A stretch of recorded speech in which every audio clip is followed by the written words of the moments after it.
के बलरामपुर के रहिया प्रीति साय अब बॉलीवुड फिल्म में दिखी। विद्या बालन अभिनीत फिल्म शेरनी में प्रीति साय एक फॉरेस्टर के रोल करा थे। ये प्रीति के पहली फिल्म है जिन बहुत जल्द रिलीज हुई है। प्रीति है बताइस के ये फिल्म में वह एक फॉरेस्टर के रोल में है।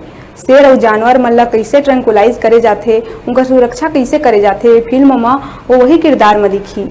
ये फिल्म में कई मशहूर एक्टर काम करा थे और प्रीति ला भी ये फिल्म में काम करके काफी अच्छा लगा थे। प्रीति हा आगू बताइस के बॉलीवुड में काम करे की इच्छा रहीस, जेकर चलत घर छोड़ के मुंबई चल दीस।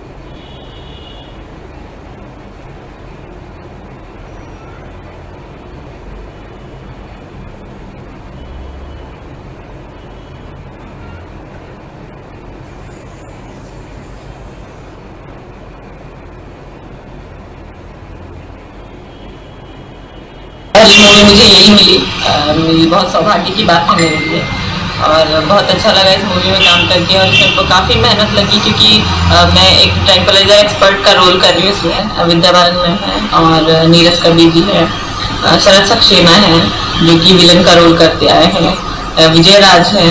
तो इतने बड़े बड़े कलाकार के साथ काम करके मुझे बहुत अच्छा लगा।